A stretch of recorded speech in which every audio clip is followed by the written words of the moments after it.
दूसरों की शादियां करवाते करवाते अपनी की जिंदगियों में घुसने का। लोग बेवकूफ नहीं होते, लोगों को पता बिजनेसवुमन बन गई। She is a wedding planner. मर्जी से करना चाहता। जब से उस बच्चे से मिली हूँ ना, मुझे लगता है कि वो मेरा है और मैं उसकी हूँ। मैं इतना बेस नहीं हूँ कि तुम्हारी फिर जज्बात मोइज को इनकार करने के बाद बहुत ही गिल्टी फील करती है और अंदर ही अंदर अपसेट होती रहती है। इसने मोइज के जज्बात को ठुकरा कर बहुत बड़ी गलती कर दी है, लेकिन वो सबसे ये कहेगी कि वो इससे कहीं बहुत ज्यादा परेशान है, लेकिन दिल ही दिल में इसे कसूरवार समझता है। इसको ना पाएगा। मोइज की वालदा से उसकी ये हालत देखी नहीं जाती है। वो अपने शौहर से कहती है कि वो हमारा बेटा है, लेकिन हमें उसकी बात मान लेनी चाहिए। उसका शौहर उसको कहता है कि मोइज हमारा बेटा है, वो कभी भी हमसे दूर नहीं जाएगा। अगर खफा हो भी गया तो एक न एक दिन वो खुद ही मान जाएगा। दूसरी तरफ सैफ और फरियाल के दरमियान बहुत ही इख्तलाफात बढ़ने लगते हैं। फरियाल जो कि सैफ को मजबूर करती है अडॉप्शन के लिए मान जाए और इस बच्चे को अपना बेटा बना लें, जिसे देखकर इसकी ममता जाग जाती है। तो सैफ इससे यही कहता है कि जिसके बेटे पर तुम्हें इतना तरस आ रहा है तो सोचो मेरा अपना बेटा है शानी, जिसे मेरा अपना खून है। इसे दूर करके मैं कितना मजबूर और कितना परेशान हूँ। तुम इसे यही कहती हो कि किरण का वो बेटा है, वो यहाँ नहीं आएगा, तो तुमने ये कभी नहीं सोचा है कि वो किरण का बेटा नहीं बल्कि मेरा भी बेटा है। इसके बारे में सैफ अपनी वालदा से भी बात करता है और इसे कहता है कि मैं अपने बेटे को वापस अपने घर लाना चाहता हूँ। तो इसकी वालदा इससे कहती है कि तुमने खुद ही अपने बेटे को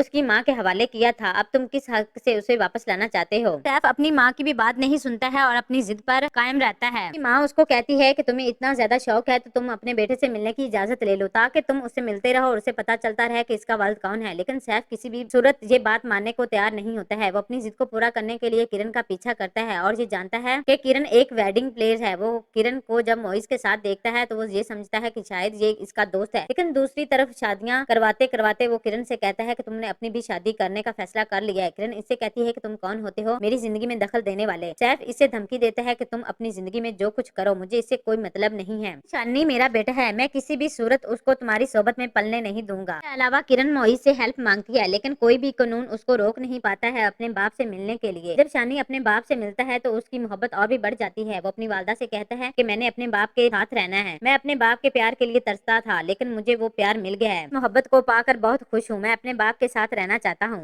इनका दिल भी मुतमईन हो जाता है और वो शानी को इजाजत दे देती है अपने बाप से मिलने के लिए और वो खुश हो जाती है कि वो अपने बाप के पास जा रहा है। शानी भी बहुत ज्यादा खुश हो जाता है कि वो अपने बाप के पास रहेगा। नाज़रीन, आपको ड्रामा सीरियल दस्तक की आने वाली एपिसोड कैसी लगी